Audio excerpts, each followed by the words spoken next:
So, that's that. I tried to write something today, but I couldn't really get it together.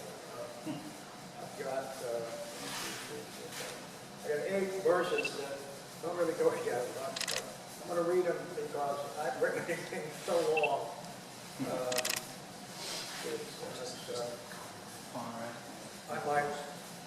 I might finish it one day and put the verse, the in-between verses in. I just haven't done that yet. But I'll give you a little hint of what's coming. And I don't even have a name for it yet. So this is just a poem by me. A couple of months ago, I had a fall, and so I broke my left wrist. It's under here. It's a cast. I wish I could claim that I slipped in the rain, but that would not be the truth. The facts are there for those who care. What I did was incredibly stupid. I paid the price. The pain was not nice. I wound up in a cast to the elbow. It's amazing what you can't do with one arm and not two. So why was I not unhappy but smiling?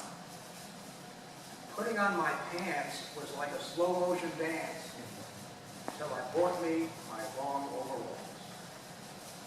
I could have broken my head. I might even be dead had not Jesus been there to catch me. So when I look back at all that I lacked, I'm not saddened by all that has happened. Someday it'll come back. So that's the beginning. Fall Guy. That's your working title. That's my book. What's that? Fall Guy. Fall Guy. Yeah. Falling in Summer is another one. Falling in Summer. Almost all my books are in storage, including my poetry books. I did find a Rod McEwen book, which is called Distance of a Warm. This is it. It's for sale. It was published in England. It sold for £0.75 net. It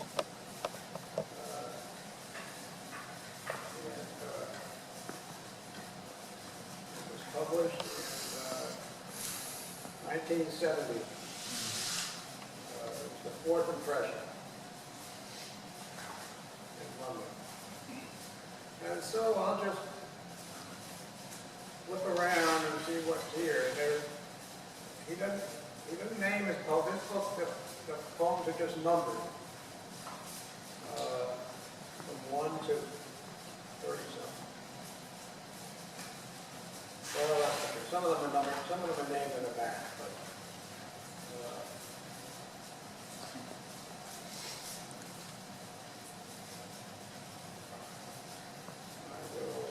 I'll just pick 1 or 2 of them and see what happens. These are all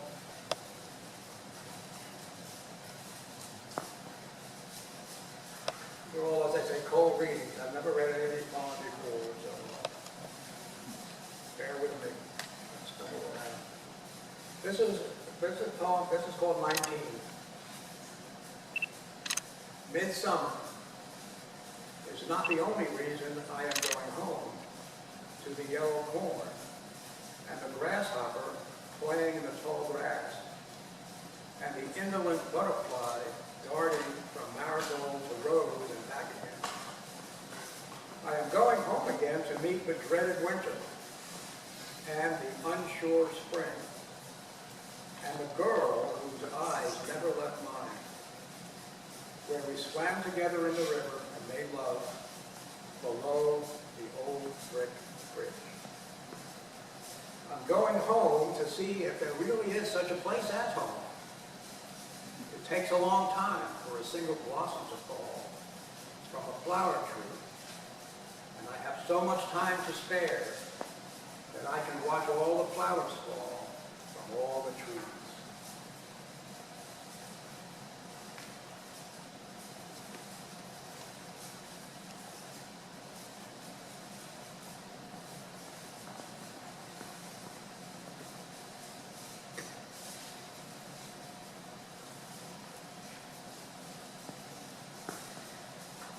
This is a folk song for Judy.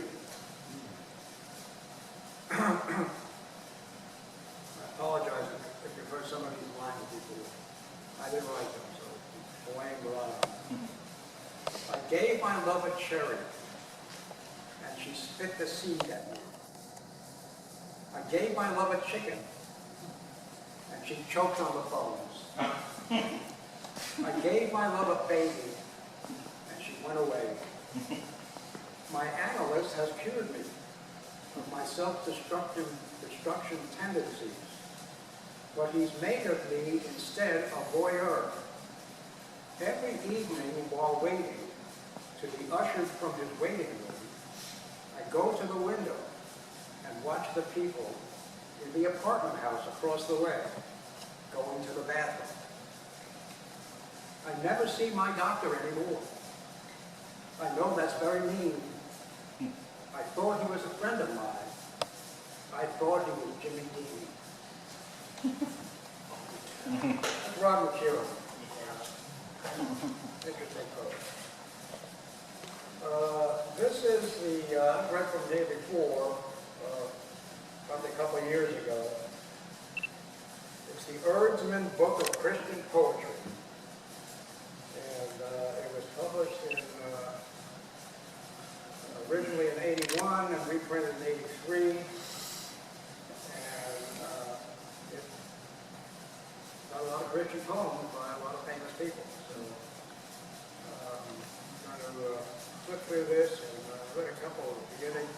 Last time they have a little synopsis of who the poets are. Which if you're interested, I'll read some of the, I'm just going to,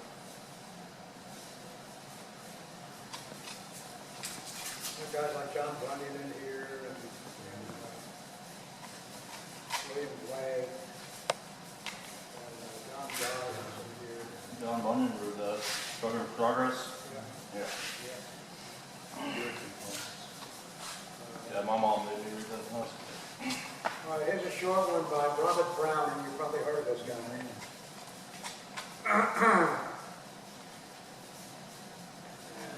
it's just called Pippa's Song. It's called Pippa's Song. Very short. In years at the spring, and days at the morn, mornings at 7, the hillside dew pearls, the larks on the wing, the snails on the thorn, God in his heaven, all's right with the Lord. Probably heard that. Here's another short one by Henry David Thoreau. He was born in 1817, died in 1862. It's called Inspiration. Whatever we leave to God, God does and blesses us. The work we choose should be our own. God rests alone.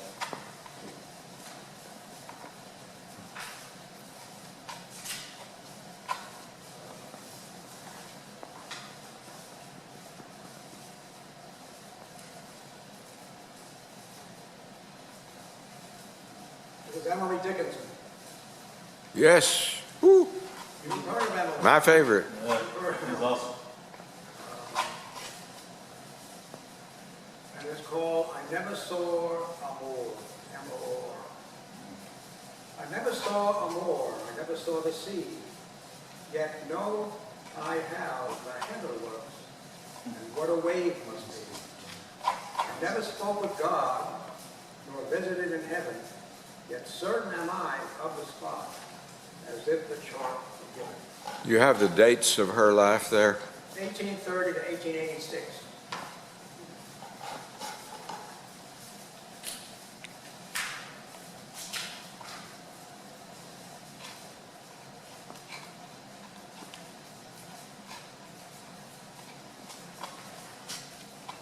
The original for Go Tell It on the Mountain here and Go Down Moses if you're interested. These are, they don't have office for any of these other than they were spiritualists back in the early days.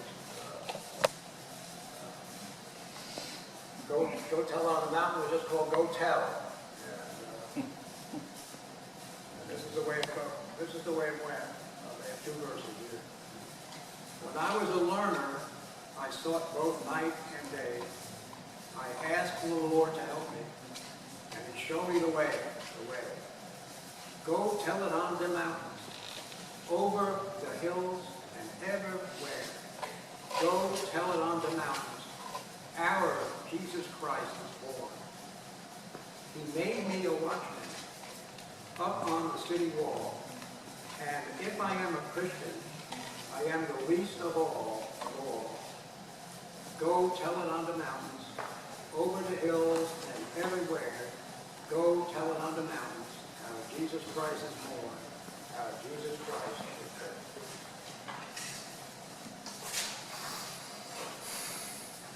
It's a neat book.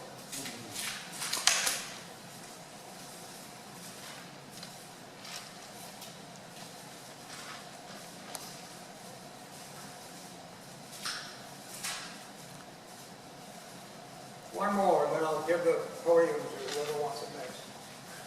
This is some guy named Robert Louis Stevenson. He was born in 1850 and made it to 1891, 94 rather. Another long time. Edinburgh, Scotland. Name again? Robert Louis Stevenson. Oh, yeah. May have heard of that. Yeah, I heard of that guy. You heard of that guy? This is Treasure Island. He wrote the John's Garden of Verses. I read from that a year or so ago when I still had it for him. Anyway, this is called The Celestial Surgeon. If I faulted more or less in my great task of happiness, if I had moved among my race and shown no glorious morning face, if beams from happy human eyes had moved me not, if morning skies, books and my food and summer rain knocked on my sullen heart in vain, Lord, thy most pointed pleasure take, and stab my spirit wrought away. Or, Lord, if to obdurate I, choose thou before that spirit die, a piercing pain, a killing sin, and to my dead heart run then in. That's it for me. You want me to go next? You're next, sir. All right. One more in a second. All right. Be careful, lady, so I don't break anything up. Yeah. I'll bring all your bones. No. All right. Sorry about the dirty rice. That's all right. I thought they didn't put it in there, and I just waited an hour for it. So. But Well, they hey, did. you know, But it was a lot smaller than I thought. some things are worth waiting for. Let's hope that is. Yeah. All right, this one is called Unsung Laborers of Humanity. Unsung Laborers Day of Humanity. Hail to the unsung laborers who labor every day for a year and at least up to 18 more years. Hail to the unsung laborers who labor as they carry a child inside of their womb for a whole year. Hail to the unsung laborers who have to deal with weird food cravings, crazy mood swings, nausea, morning sickness, exhaustion, and so much more. Hail to the unsung laborers who give birth to their child and or children and almost die while giving birth. Hail to the unsung laborers who every day, night, hour, minute, second, love, nurture, care about, and take care of, teach, challenge, encourage, support, discipline, protect, feed, water, shelter, instill in, pay for school, and sometimes even college, and so much more for their child and or children. Hail to the unsung laborers who give up all of their time and goals in order for their child and or children to succeed, and even giving them all the attention that they need. Hail to the unsung laborers who wash, dry, fold, and put up unlimited piles of laundry, clean up mud-stained bathtubs, read mountains of books, accompany bathroom visits, endless readings of nursery rhymes, knock-knock jokes, endless hearing why, and so much more. Held to the unsung laborers who are and were ancestral mothers, great-great-grandmothers, great-grandmothers, grandmothers, mothers, aunts, sisters, daughters, cousins, nieces, and wives, who do so much more than they ever get credit for. That's in peace.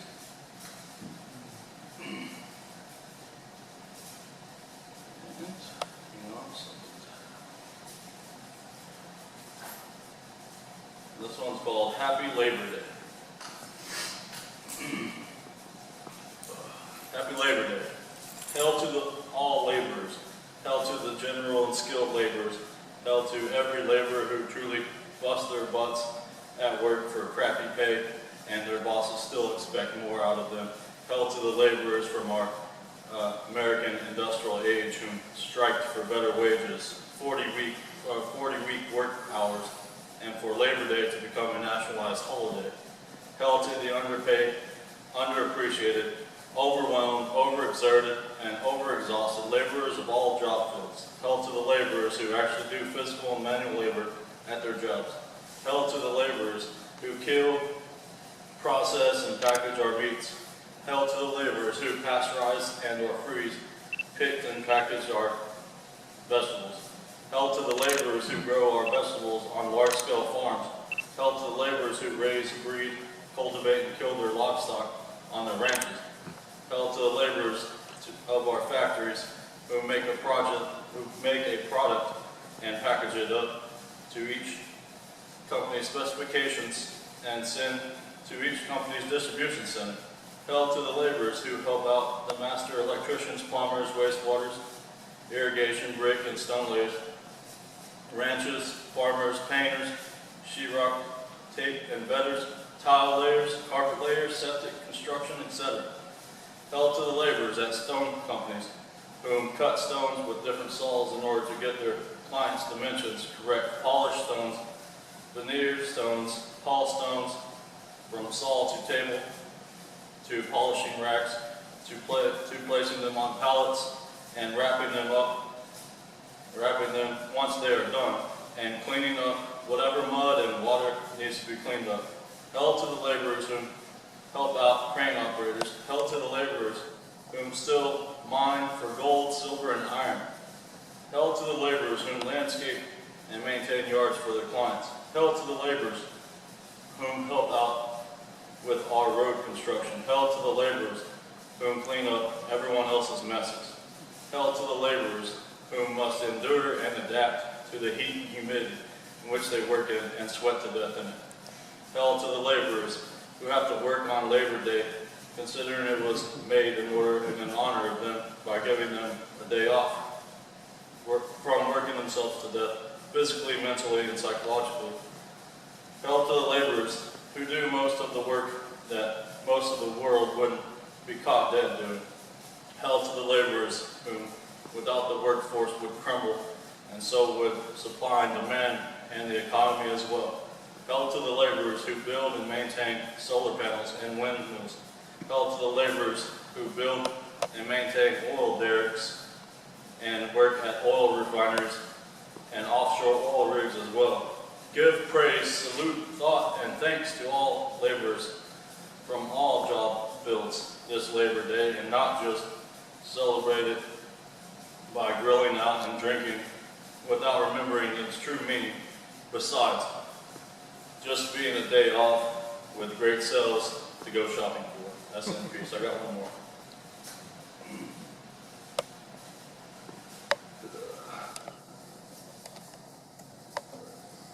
All right, this is called Truth Is. ... Truth is ... Truth is whatever you want it to be. Truth can be both or neither conceptual and perceptual. Truth can be both or neither objective and subjective. Truth is either relative or not relative. Truth is truly in the eye of the beholder. Truth is truly in the eye of the believer. Truth is truly in the ears of the listener. Truth is truly in the mouths of the saviors. Truth is whatever you want it to be. Truth is whatever you believe it to be true. Truth is whatever you think it to be true. Truth is whatever you need it to believe it to be true. Truth is whatever you desire it to be true. Truth is whatever you follow that others believe to be true. Truth is a falsehood to some and a fact to others. Truth is whatever others have forced you to believe to be true. Truth is whatever you think is popular in today's society. Truth is whatever you believe in unpopular facts to be true. Truth is whenever you speak against and oppose so-called fictitious facts. Truth is whatever opinions that you want to believe in. Truth is whenever you satirize and expose corruption in everything and everyone. Truth is whenever you don't believe in don't believe in being politically correctness and aren't ever politically correct because certain people don't want to be offended by your truths, and instead they want to take away your freedom of speech by making it hate speech. Truth seems to be almost non-existent these days because it's not the same as it once was. That's in peace. Thank you. My wife and I just moved to Winnsboro this past weekend. So Oh, really? we attended last week, or last month's first poetry reading. Great. And excited to be here. And so I didn't really know what I would read. I was thinking about maybe going back to John Donne, or so I love the Puritans, particularly from a theological point of view. Are you going to become a member of this group? I didn't know there was an application. Well, it's loosely organized, but I mean, do you want to be on? Are you already on the email list for reminders? No, but I mean. Well, give me your email afterward, I will. and we'll make sure you get the notices. Vic is the one who told me about this. Yeah. So I'm really excited to be a part of it. So I was trying to think, what would I like to read? I love to read. I particularly like to read old books, particularly by people. Yeah. So I'm right in the middle of this book. It's called On God and Christ, the Five Theological Revelations by Gregory of Nazianzus. And not many people would know about Gregory of Nazianzus. He was a 4th century patristic father. The 4th century was a phenomenal time because we're in the 300 AD. The Roman Empire is on the backside of its birth. The Christian faith has risen because Constantine brought in the early 4th century, made Christianity the official language or the official religion of the empire, whereas right prior to that, in previous decades, you had the last of the great persecution. So you had an interesting time period, and we're right at the end of antiquity. And it's fascinating when you read people from that era because they're just so smart and they're so easy to read, and you feel like you're reading something that was in the newspaper yesterday. Right. And so Gregory of Nazianzus he's known as Gregory the Theologian. And so what the major issue within the church at this time, these are things that we take for granted now, but at the time there was a big heresy that was coming out where there was an assault on the concept and the idea of the Trinity. Of what? On the idea of the Trinity, Father, Son, Oh, Holy yeah. Spirit. And there was a group that started with the Arians and so thus we had the Council of Nicaea in 325, which was the first ecumenical council, and the issue is Jesus God, and was there a time when there was no Jesus? So the question would be, is he eternal? And that whole century was a very tumultuous time that ended in the Second Ecumenical Council in 381, the Council of Constantinople, where Gregory was the president of this. Gregory at this time was a reluctant preacher. He was extremely well educated. He came from a well-to-do family in Turkey, because this was all Greek at the time. There was no Arabic. This was all the Eastern Greek world, the Eastern Roman Empire. And he was well-learned. He went to the academy at Athens, and his classmate was St. Basil and also Julian the Apostate, who was the last of the heathen empires, or emperors in 360. Fascinating guy, but as it turns out, he was a very reluctant pastor, but he was a phenomenal literist. He was a poet, a writer of prose, and he was acknowledged as, he's known as the theologian. So he wrote so much on this concept that we now take for granted of the Father, Son, and the Holy Spirit, one God, one substance, three persons, so the things that we would take it, those were things that were under assault and were fleshed out. So I've been reading his orations on this issue, and there are 5 of them, and what they are sermons that he preached at, he was the Archbishop of Constantinople, which at that time is now the seat of the Eastern Orthodox Church. But he wrote so beautifully, and there's this one section, it's prose, I suppose. It's not poetry, but he's written a lot of poetry, which I want to get into in some point. But this was prose, and it was on the concept of reason. This is the era, the end of the Greek philosophers. So we've got the Neoplatonists that are thinking through. You kind of have the sunset of philosophy, the dawn of Christian theology, philosophy, and the integration of this. So this concept of reason I thought was interesting, because today all of these ideas are under assault again. We still have these dialogues between they call them the new atheists, now that Richard Dawkins is dead. But anyway, it just fascinating. So I was just reading through this, and he had something that I thought was one of the most brilliant pieces of prose addressing the idea of reason. You'd think maybe he wrote it last week, but he wrote it in about 365. So I'd like to read that. Please. And my glasses are so bad. So I need to turn my light on. So this is one of his orations, and it's part of the oration on God. He wrote an oration on the Son, on the Father, and on the Holy Spirit. This is one of the parts on God, but it deals specifically with reason. So he says, but reason took us up in our desire for God, in our refusal to travel without guide or helmsman. Reason looked on the visible world, lighted on things primeval, yet did not make us stop at these, for reason will grant no superiority to things as much objects of sense as we are. But reason leads us on through them to what transcends them, the very means of their continued existence. For what gave order to things heavenly and earthly, and to all that pass through air and live under water, and more than that, to what came before them. I mean heaven, earth, air, and the element of water themselves. Who combined these elements and divided them out? What common factors have they of nature and purpose? I commend a man, non-Christian though he was, who asked, what set these elements in motion and leads their ceaseless, unimpeded flow?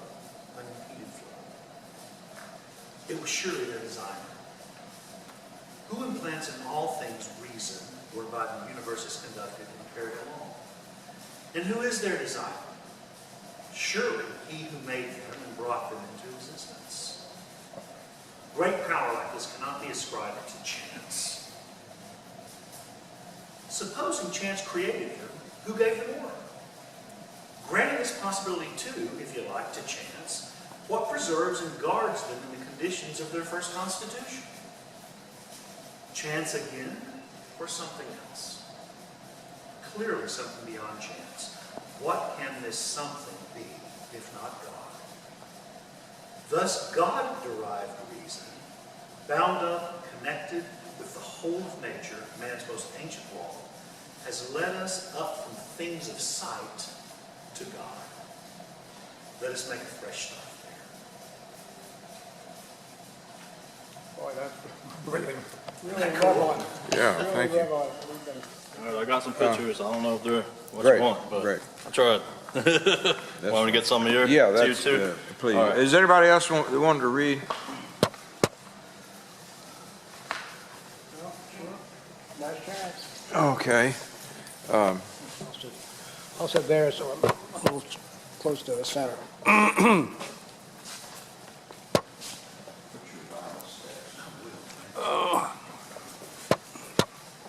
going to try to lift this thing down. Lift it down for you? Since we don't have the sound system, I see no reason to be up so far away from you. Okay. I'm Can going do to that. move this down, I'll put it back later. We can do that. But I don't have one of these loud projecting voices, so in the interest of being heard, I've got, let me just reminisce a little bit after Bill's presentation. I'm interested in that 4th century era as well. You know, it was beginning with the Council of Nicaea in 325 that they began to really get serious about, well, Constantine really knocked heads together and said, okay, we got to get something on paper. We got to decide what's really serious sacred literature and what isn't. But the people doing this were just, they were called bishops in that day, most of them. But they were basically just what we'd call preachers. You know, they were in charge of some church somewhere. My point being that these were human beings. Some of them were highly educated, like Gregory of Nazianzus, you know, called a theologian. You know, that means he was really considered really wise in that area and whatever. But the point is, they were just human beings. You know, these people who voted, you know, on that Council of Nicaea, that Nicene Creed, you know, that we sometimes recite in our Methodist churches, and I'm sure other denominations as well from time to time. But then, like Bill said, it was not until later of these, you know, the one in 380 in Constantinople, you know, they tweaked this whole concept of the Trinity. And then they had two others. You know, one they sometimes call the gangster council, and you know, all I say, if you're interested in that, just Google it. You know, you can. I won't go into detail, but you know, there's some shady shenanigans that went on with that one, and it's not highly regarded by historians and theologians either. But then it was in the Council of Chalcedon, which so that the point being from 325 to about 450 or somewhere in that range. All that time, they were tweaking this concept, you know, of the Trinity. And you know, I maintain that nobody understands it today fully, you know, and certainly not then either. But, you know, we accept it largely on faith, you know, which is what it's all about. But I've studied a lot about that and read a lot about it. And I'd never read that particular sermon or whatever, that piece that you read, Bill, but it was interesting, and you know, it does make me want to read more of his work. So probably I'll try to do that. If you my email is jodan@jodanboyd.com. It's not that hard to remember. So if you think of, you know, if you run across something that you think I'd be interested in, I'd appreciate it. I've got a lot in my library. I'm a bit of a nerd on that. So. That kind of stuff really interests me. And I've got you know, some of you remember for about 3 months I was featuring poetry of my late daughter, who died in 2012. She was a school teacher in Dallas for several years.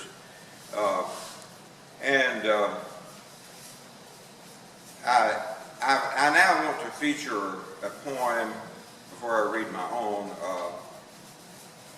My best friend in high school was Norris Lynn, quote, Bartow, end quote. His nickname was Bartow, Fanning. And he and I were, you know, close friends, the closest of friends from 7th grade on through high school, and are still, you know, remain in touch today. Visit each other from time to time. He lives in Lubbock. He went to Tech, got a degree in engineering. Owns an engineering firm out there in Lubbock. But he's put together some of his work, and he calls it Bartow's Verse, and says the poetry and lyrics of Bartow Fanning. He and I used to write, when we were in the 8th grade, we would write fiction stories, short stories, not novels. One of mine actually did become a novel, you know, but I just kept, one of those I couldn't stop writing on. It never was submitted for publication or anything, you know, but I still have the original copy of my only novel. But we would write these short stories, short fiction, and pass them around between each other. And there were about 4 or 5 others in our class who was interested in reading our stuff. So, you know, we would, it would go through about 6 people, and, you know, we'd comment on it and say we liked it or we didn't like it or whatever. And since then, both of us have started, we do a good bit of poetry. And I want to read one of his shorter poems called Loco Weeds. Loco Weeds. We don't grow marijuana here in Lubbock.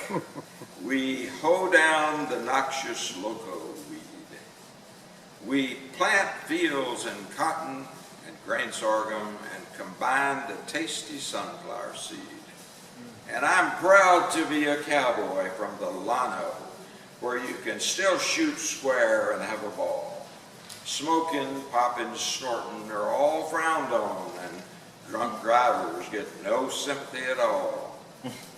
Here our folks are church-going and God-fearing. The laws of God and men we do obey. Bad habits and green thumbs will get you busted, and peddling dope will get you put away. And I'm proud to be a cowboy from the Llano, where you can still shoot square and have a ball. Smoking, popping, snorting are all frowned on, and drunk drivers get no sympathy at all. Now, I just noticed at the bottom he says, Bartow, 2000, a parody of Okie from Muskogee, Merle Haggard. So that really is written to be sung. Right. And so I should have brought a ukulele and tried to sing it for you. But anyway, that's my tribute to Bartow, and I may read some more of his stuff from time to time at future meetings. Very talented. I'd say Bartow Fanning was one of the smartest guys. Well, he may very well have been the smartest guy in our class. He was not our valedictorian. Neither was I, by the way. But now what I'm getting at is we were both, you know, up there. You know, we didn't make bad grades. We made good enough grades to be considered honor students, you know, but we were I don't think either one of us was close to being salutatorian or valedictorian or anything like that. My point being that, you know, we were reasonably smart, but not too smart. But he was smart enough to get a mechanical engineering degree and had enough savvy to turn it into the biggest engineering outfit in Lubbock. You know, and he still goes to work every day. He's as old as I am. And I asked him one time, I said, Bartow, how long are you going to keep going to work every day? And he said, well, as long as they need somebody with white hair to come out there when a mistake is made and to kind of tweak the chin a little bit and tell them what went wrong and how we're going to fix it and everything's going to be okay. He said, as long as they need somebody like that, well, I'll be going to work every day. But he's got 2 sons in the business and maybe 20, probably employs 20 or 25 people. He is probably the most successful guy in our class, you know, considering and everything. Not the smartest, maybe, in terms of academics, but from a practical standpoint, he was really a smart guy. Now, my poem, I actually kind of drafted this poem in 2012, or maybe slightly, maybe 2013. My late daughter died in August of 2012. And the reason I know this, approximately, well, the only reason, I didn't date my first draft on it, but I know that I sent it to her for comment. She was an English teacher and a good writer. I was a writer all my life. That's all I ever did for a living. And I'm sorry to say I never once told my daughter that she was a better writer than I was. She was a better writer than I was, but she was also, a little on the rebellious side. We were never got to be really close like I am with my granddaughter. My granddaughter and I, we can talk about anything. My daughter was a little too rebellious for us to ever get that kind of relationship going. So, for whatever reason, I never got around to telling her, Carol, you're a better writer than your dad, even though, you're an English teacher and I'm a journalist and I've done nothing but write for money You know, and it's a miracle that I can make a living being paid to write. That's nothing short of a miracle to be able to spend your entire life writing and being paid for it. Now, you know, she could have done that, probably, no doubt better than I did, but, you know, that wasn't her choice. She was a teacher. Yeah, but I recognized her talent, and I wanted her to see that first draft, you know, and give me some idea as to whether she had any suggestions at all. And she did have a couple of suggestions that I thought were well worth considering and actually put them into practice. Now, when I get a draft of something, you know, I'm really done with it, except for what I call, you know, the tweaking period. And the tweaking period is still going on. I mean, you know, I may change something in this tonight after reading it here today, you know. You know, I've read it here. I read it here back when I first wrote it several years ago, you know, 2012, 13, whatever. And then I read it again for something, whatever. But now, the reason I'm reading it again is I entered it in the North Texas Community College poetry contest this year. And got second place, you know, which they pay you money for first and second prizes.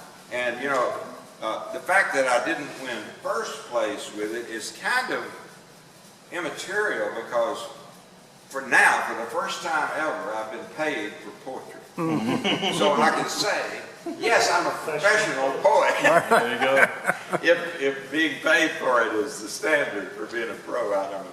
But anyway, Angela Wiley, who used to come regular to this meeting, you know, she won first place again. It's her sixth time out of 11 or 12 years of that contest. She's won it basically on an average of every other year.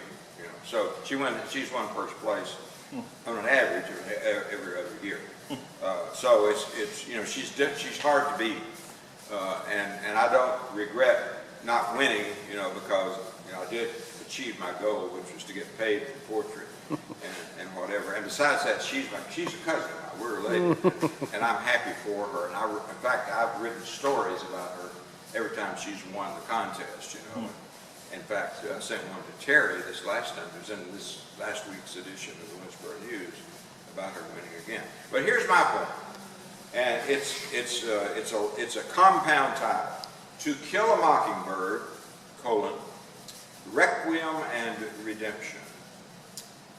A chinaberry tree canopy, glossy and full leaf, oval-shaped, thinly veined, sharply tipped, serrated leaves, each like the blade of a knife, yet feathery soft, satiny, gently wind-whipped, dense and thick as dark sand in a summer whirlwind.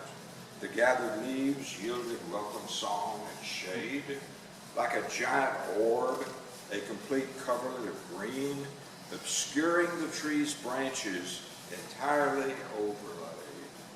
A hushed rustle of soft, leafy sound, as into that dark hole of absent light, fluttering on unexpected wings of morning, came the lone mockingbird in solitary flight. Vanishing into the thick cover of lush leaf, the bird came to rest somewhere inside. No sound betrayed its lonely presence. There was everywhere yet nowhere to hide. The bird neither saw nor sensed the hunter, a mere boy, armed with stone and sling. The smooth pebble, powered by rubber strands, broke the bird's stout heart. Death's instant sting.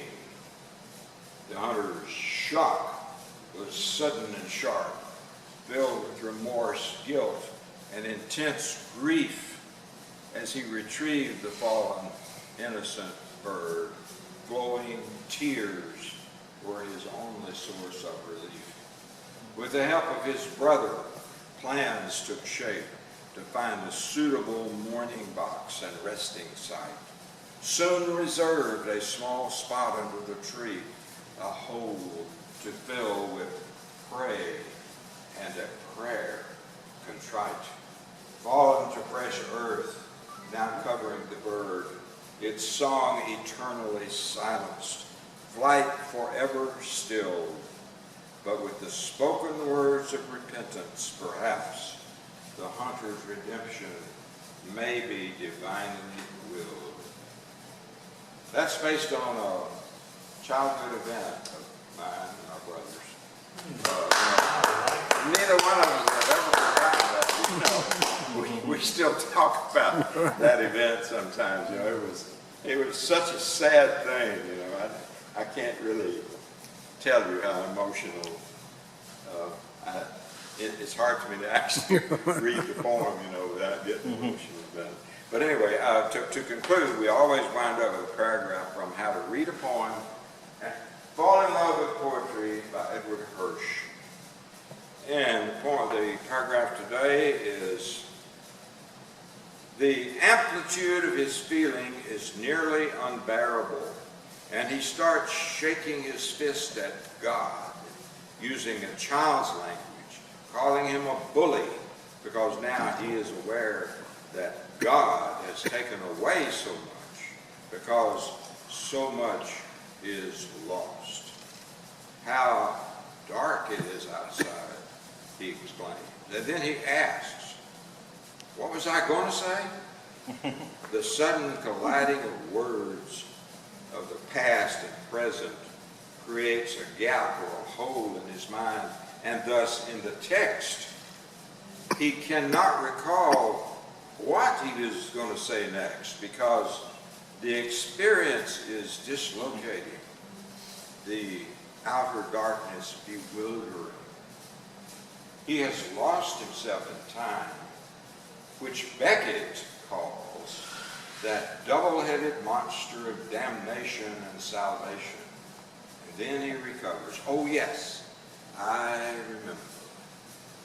And he proceeds to face what can no longer be evaded.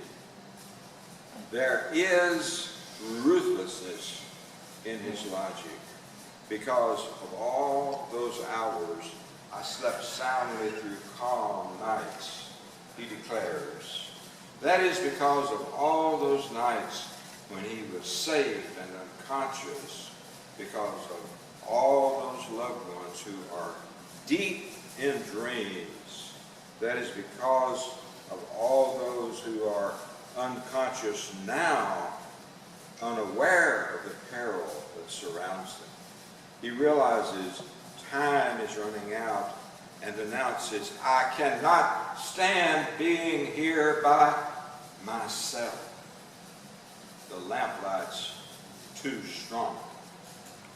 Here, the lamplight becomes the emblem of a consciousness that is too much to bear, an isolation that is killing. I am so ingrained on the headland, I will not live long. Y'all come back next time and tell your friends and neighbors. When is next time?